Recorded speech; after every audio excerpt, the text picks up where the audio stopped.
pela primeira vez a gente está abrindo aqui para discussão com pessoas universitários, o mundo do esporte, do futebol, jornalistas de todas as partes. E o mais importante do futebol, como na nossa vida, eu acho que já demonstra aí, né? Muitos sabem, mas poucos conhecem. Por quê?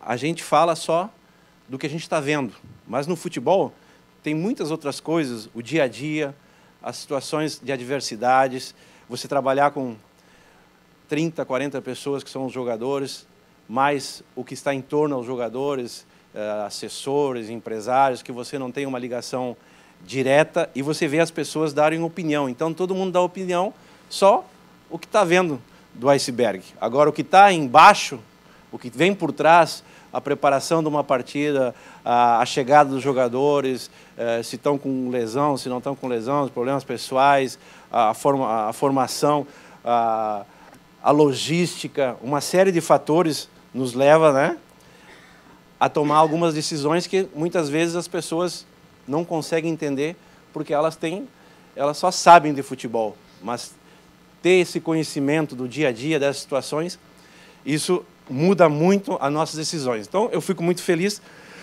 porque hoje nós temos aqui pessoas que sabem e conhecem de futebol porque já vivenciaram isso e muito. Então, o que nós queremos fazer aqui é que a gente tenha reflexões sobre futebol. Reflexão, pensar sobre futebol. Não o que interessa para mim, o que interessa para o futebol brasileiro. Não o que é interessante para A ou para B, mas sim o que é bom para nós desenvolver esse futebol brasileiro da melhor forma possível. Então, nós estamos trabalhando há muito tempo sobre isso. Então, a gente trazer informações para ter essas reflexões sobre o futebol.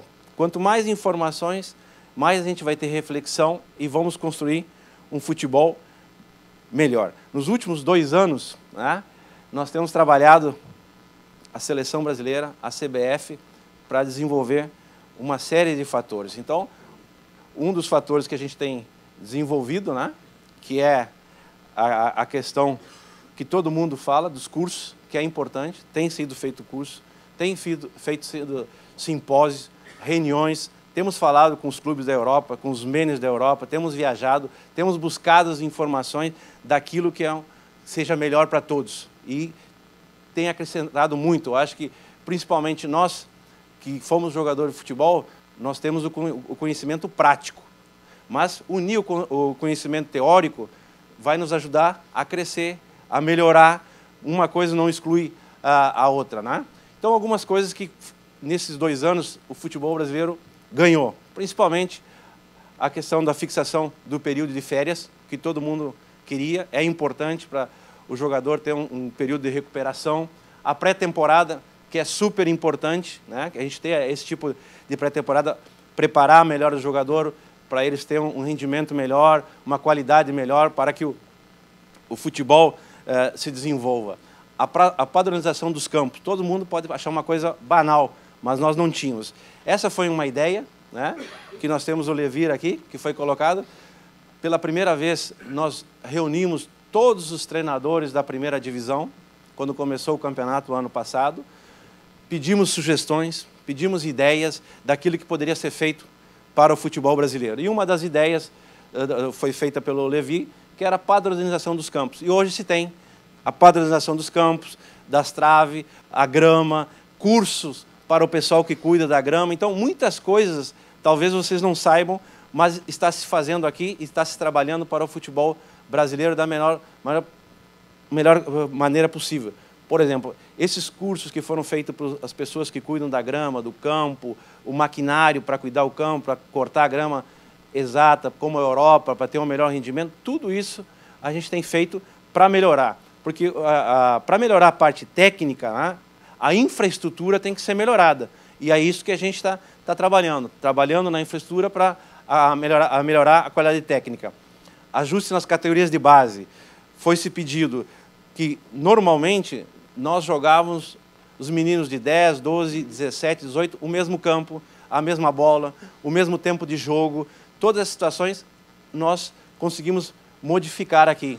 Cada um tem a sua padronização do campo, diminuir as substituições para serem feitas, aumentaram, para dar mais oportunidade dos jogadores jogarem, rodarem. Tem-se um estudo dentro da CBF que um jogador, para chegar profissional, ele tem que ter, no mínimo, 10 mil horas de treinamento, de jogos. Então, tudo isso foi feito, esse estudo, para passar para os clubes, para ter essa noção, né? Porque muitas vezes, naquela ânsia de acelerar o jogador para ser profissional, então a gente tomou como base o jogador com 17 anos tem que estar no profissional. E não é assim. Ele sobe profissional, ele não joga, ele acaba só treinando, então essas 10 horas vão fazer falta para ele. Então, o amadurecimento dele, de vez chegar com 25, 24 anos, o amadurecimento dele vai chegar com 28, 29 anos. A gente perde muito tempo.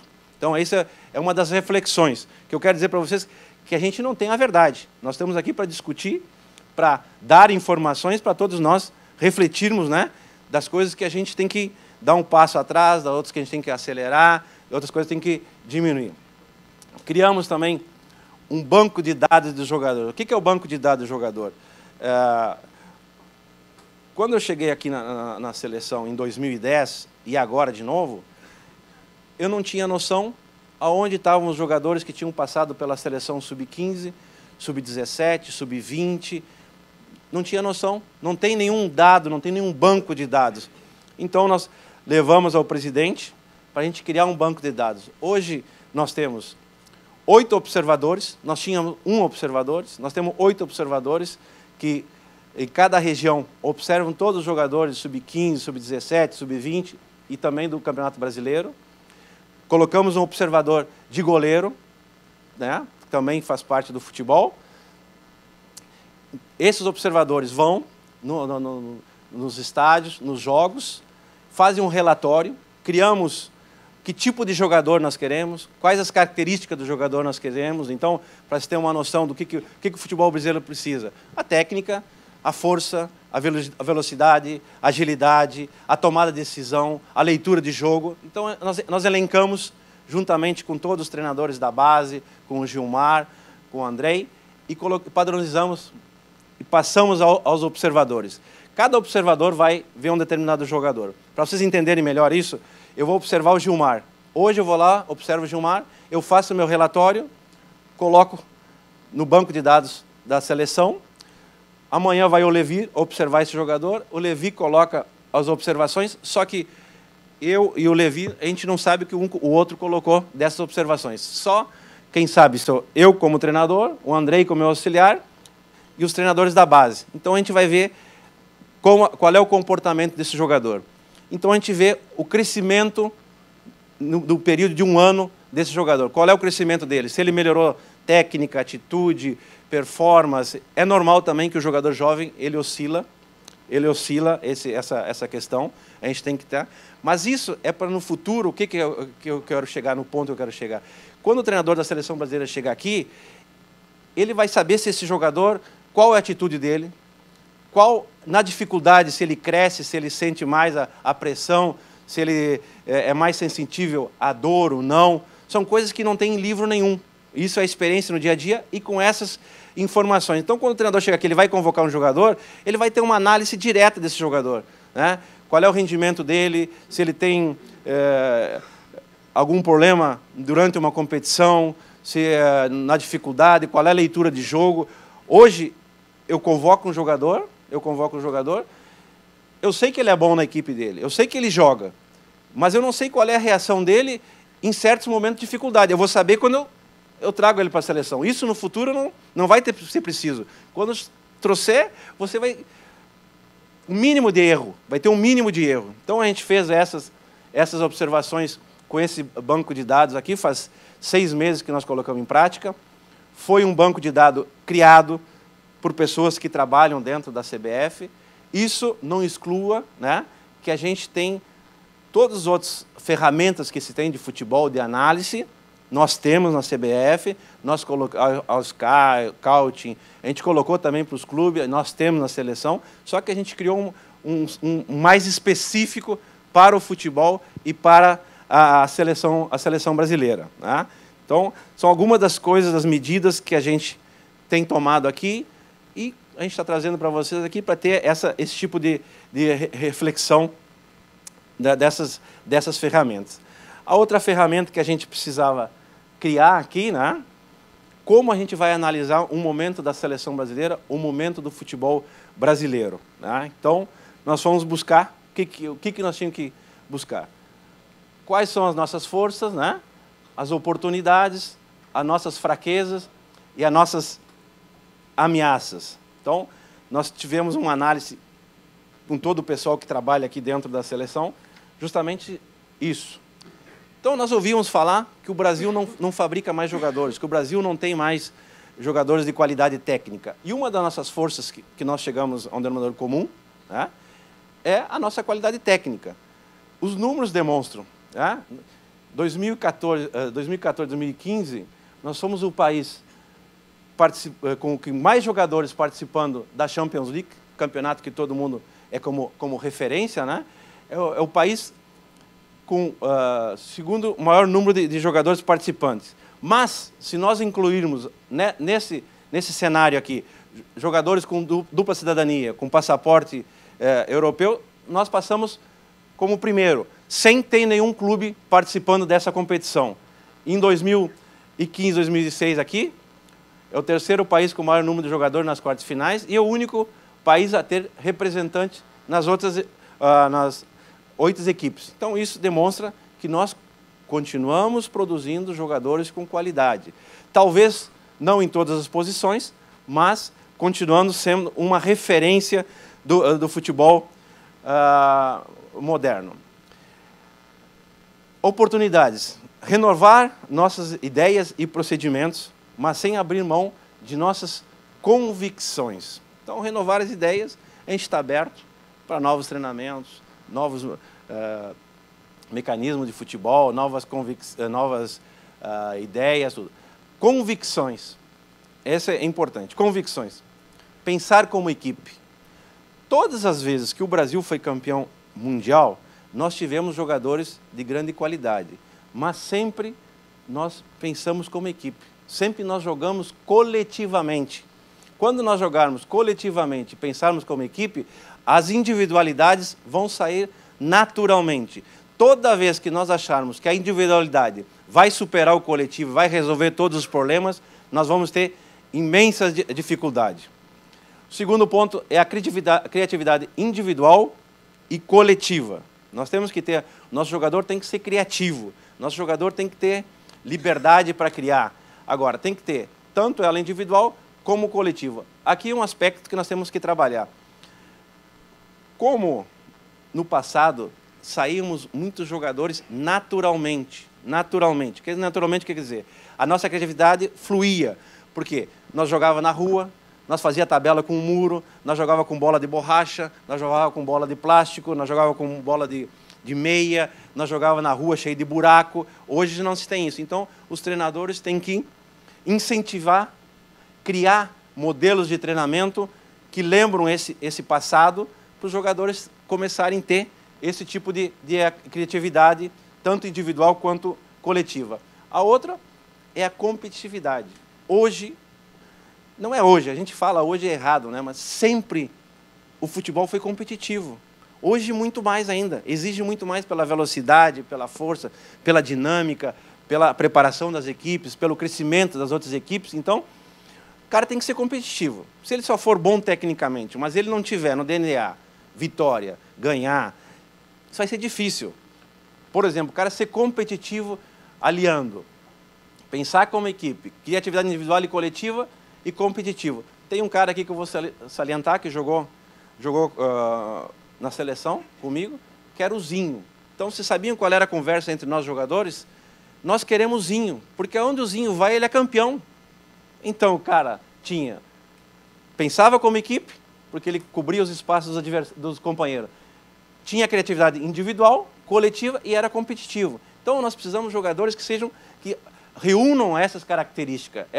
Nós somos convictos, dentro da seleção, que o jogador tem que reunir esses 3 itens para estar na seleção brasileira, né? Porque senão fica difícil.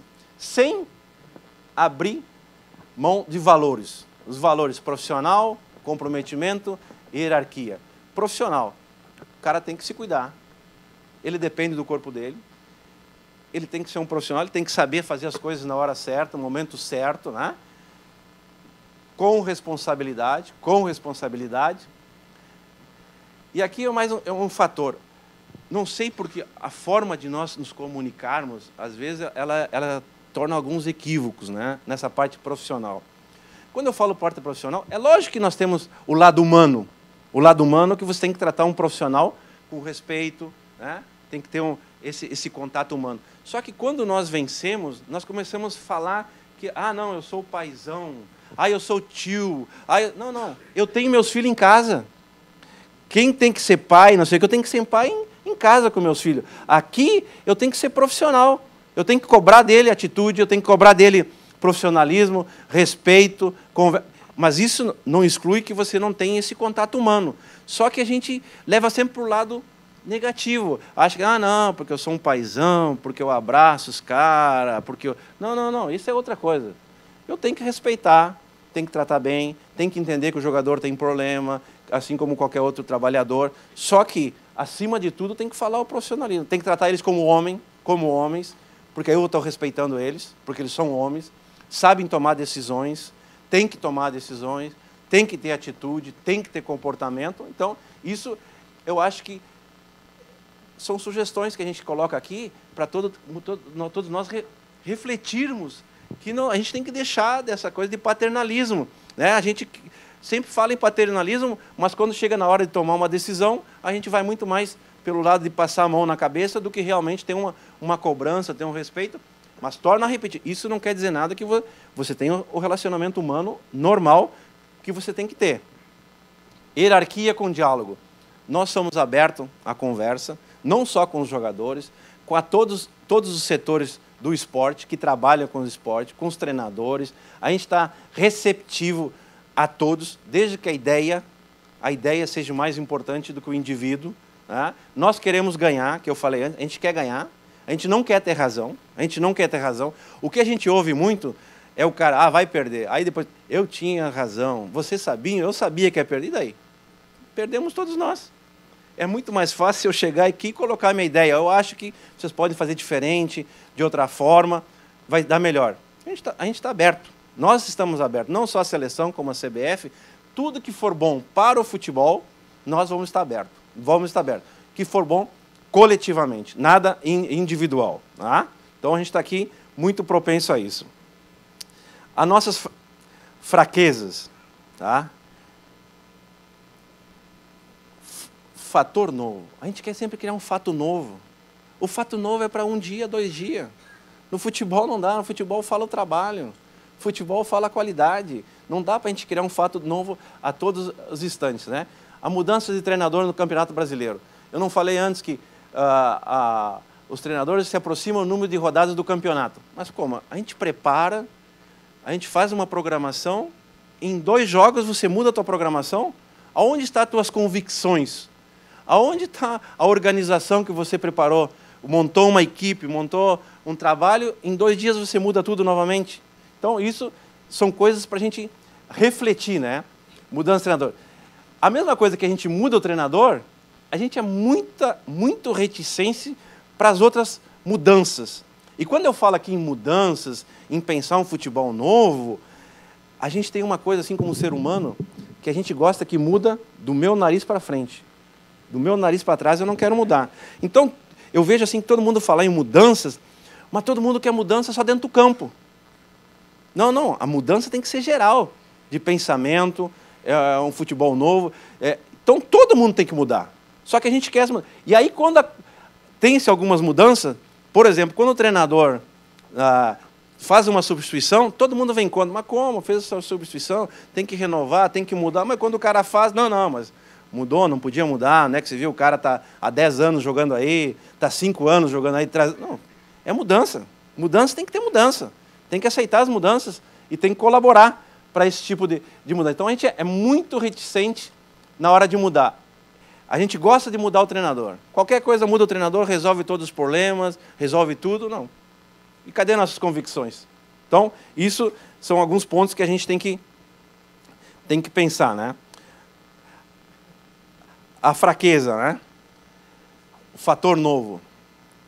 Por exemplo, 2010, nós tínhamos 9 pontos, né? 2016, agora a gente tem 9 pontos.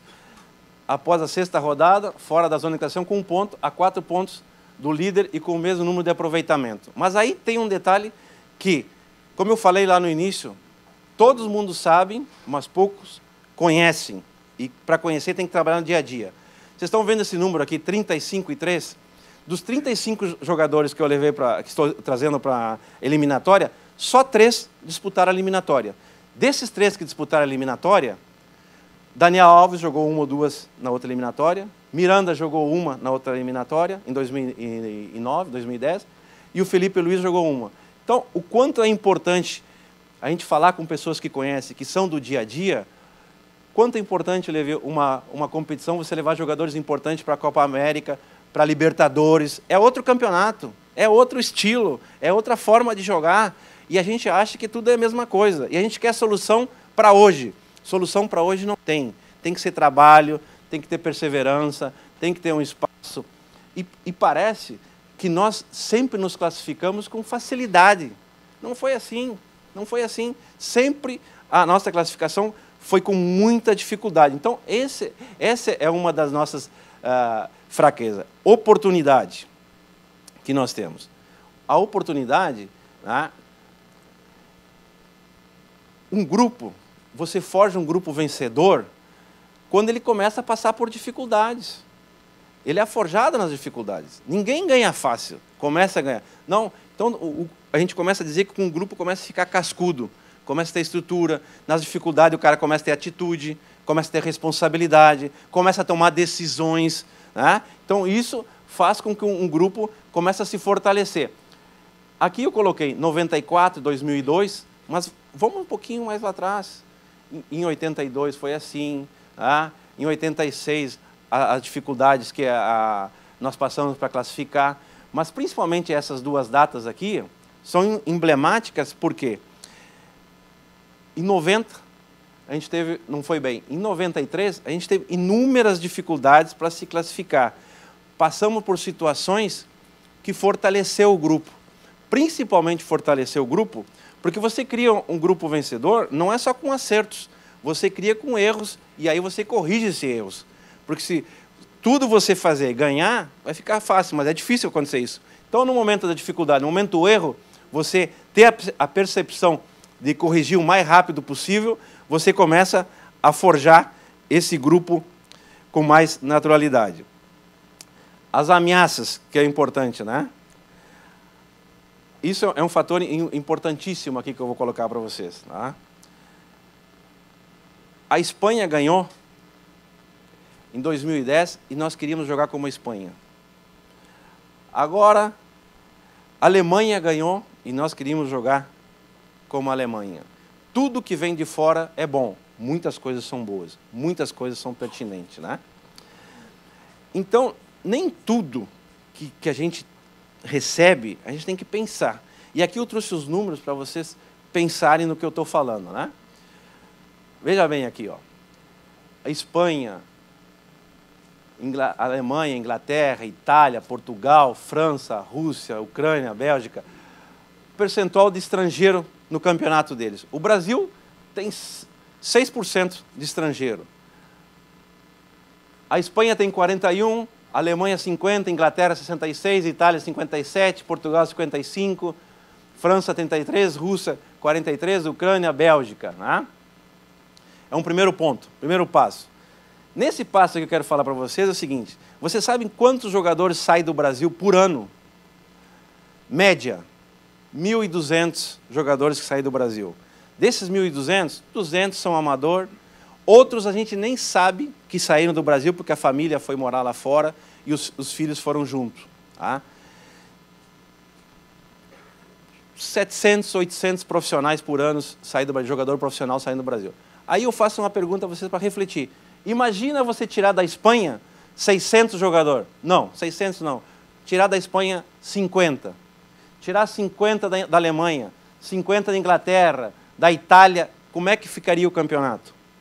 Então, nem tudo que a gente recebe é realmente, a gente tem que pensar. Tem que ter essa definição. A outra definição é o seguinte, olha quantos jogos o Barcelona jogou, quantos jogos jogou o Corinthians, Internacional. No ano sucessivo, Atlético Madrid, Bayern, Cruzeiro e Atlético. E aí eu vou tocar num outro ponto que eu tenho aqui anotado, que é muito interessante, que a gente fala, mas tem que ter esse conhecimento, as distâncias que tem do campeonato. O futebol, os dois times que mais viajam na Europa foi o Barcelona, que fez uma média de 24 mil quilômetros por ano. Tá? Média do Campeonato Brasileiro, 70 mil quilômetros. Internacional, Grêmio, Curitiba, esses clubes aí fizeram 70. Os de Recife, né, presidente, são os mais penalizados do norte lá, fazem na base de 90 mil quilômetros. Então isso influi muito na velocidade do jogo, na qualidade, no rendimento dos jogadores, tudo isso influi. E aí tem um outro dado que é interessante, que é para nós pensarmos também, que é a questão, né, do tamanho do elenco e treinamento. O que quer dizer com isso? Quanto maior o elenco, mais difícil você fazer um treinamento com qualidade. Está aí o Jorginho, o Levi, o Conte. Então, fica difícil. Nós, no Brasil, temos essa questão de inchar o elenco. Então, fica difícil para administrar, fica difícil para ter um treinamento de qualidade. Você dá o treinamento para os jogadores com essa qualidade, fica complicado. Na Europa, eles têm o time B, né? Principalmente os espanhóis, os alemães. Então, o que eles têm? Um elenco reduzido aqui, que prepara bem. Quando falta por lesões, cartão, eles vão buscar na equipe B esse jogador e mantém a qualidade do treinamento. Aí as distâncias percorridas que eu falei, né? E aqui no Brasil, volto a repetir da questão das mudanças, que a gente quer mudança, a gente não quer mudança. Então, quando tem um conceito, nós temos aí um conceito de titular e reserva. Não existe titular e reserva. Existe um plantel, que em momento vai jogar alguns, outros a gente vai ter que fazer esse rodízio, porque pelas viagens de distância percorrida, mas aí quando o treinador faz essa interferência, faz essas mudanças, o que nós falamos? Não, o professor Pardal está inventando, tem que jogar o mesmo cara. Então, isso são reflexões que a gente tem que ter muito atento, né? O fato novo é pressionar os treinadores de toda maneira, ganha uma ou duas, já perde, já tem que trocar tudo, tem que mudar tudo. O treinador que vem, até ele se inserir no grupo, até ele colocar a sua filosofia, o modo de pensar, até o treinamento é diferente, o jogador vai levar um tempo para se ambientar. Então, é importante a gente contextualizar tudo que vem de informação e tudo que vem de fora. Então, isso aqui, ó, é uma análise boa para a gente fazer. Você imagina o cara percorrer 70 mil quilômetros por ano, sai de Porto Alegre com frio, vai jogar em Recife com calor e vice-versa. Então, tudo isso influi no rendimento a longo andar. 1, 2 jogos não faz diferença. Agora, a longo andar num campeonato influencia e muito na qualidade do jogo. Então, isso a gente tem que refletir e muito. Essa análise, essa ferramenta que a gente criou, que é as forças, né? Qualidade do nosso jogador, renovar ideias, procedimento, mas sem abrir mão das convicções, eu acho, torna convicção, quando você monta um planejamento, você tem que ter convicção, sem abrir mão dos nossos valores. O fato novo que a gente quer toda hora, acha que vai resolver os problemas. O problema se resolve com trabalho, qualidade, capacitação, nova mentalidade, né? E importar novidades sem contextualizar. Eu acho que a gente tem que contextualizar tudo que a gente faz, todas as nossas medidas, todas as nossas situações. A gente não pode, tudo que vem é bom, não. A gente tem coisas boas, né? A gente tem coisas que a gente tem que melhorar, tem que se aprimorar, tem que buscar, tem que estudar de todas as formas, mas é importante, naquele panorama que eu coloquei para vocês ali, a gente contextualizar. A gente não pode, porque recebe uma informação e a gente falar. Volto na figura principal lá, você saber, mas tem que conhecer. Não adianta você olhar o iceberg, só a parte de cima, só que está fora. tem que ver o que está por baixo, o contexto, o trabalho, a organização, trabalho em equipe, o grupo e as mudanças. Nós, por mais que falamos das mudanças, a gente não gosta de mudança. Eu vou tocar num outro ponto agora, um pouquinho polêmico, mas eu tenho que tocar. Nós reclamamos do calendário, nós reclamamos de tudo sempre, eu também me coloco no meio, não é que eu estou à parte. Né? Então a gente reclama de tudo, calendário, campeonato, partida, não sei o quê. Nós buscamos férias, ponto, férias, bom, qualidade. Buscamos período de treinamento, ponto, gostamos. Agora nós queremos menos partida, muita partida, ponto, bom, vamos trabalhar, vamos cobrar o pessoal. E aí, para minha surpresa, não estou dizendo se é melhor ou pior. Nós botamos um outro campeonato em cima, mas onde é que estão as nossas convicções? Nós queremos diminuir o número de partidas, então nós temos que diminuir o número de partidas para ter maior qualidade, maior tempo de preparação. Veja bem que eu vou explicar bem, porque às vezes as pessoas, eu me explico mal e as notícias saem erradas. Não é contra a Liga, não é contra a Liga. Mas se nós nos debatemos para ter menos partida, você quer uma Liga, você tem que tirar um outro campeonato, você tem que tirar outras partidas, você não pode colocar em cima. Porque senão, eu estou me dando um tiro no pé, porque eu briguei até hoje para enxugar, agora eu vou aumentar. Então isso são tudo reflexões que a gente tem que ter para o futebol brasileiro. Então, às vezes, para nós ganhar, a gente tem que perder. O que eu quero dizer com isso? Eu tenho que ceder. Eu tenho que ceder de um lado para ganhar do outro. Então, estou muito feliz de estar aqui hoje, né? Pela primeira vez, trazer pessoas que entendem, conhecem, sabem das dificuldades do futebol, e que eu coloquei aqui, não é que eu tenha razão, mas eu coloquei coisas para a gente refletir, para a gente pensar futebol, mas dentro de uma realidade, dentro daquilo que as coisas acontecem. Então, por isso que é muito gratificante ter pessoas aqui que convivem diariamente com o futebol e sabem de tudo que se passa no futebol e aonde a gente tem que melhorar. Lógico que quando a gente tem que melhorar, a gente tem que mudança, a gente não gosta de mudança. Vai ter uns atritos, mas é bom um atrito. O mais importante é que o futebol saia ganhando. Obrigado.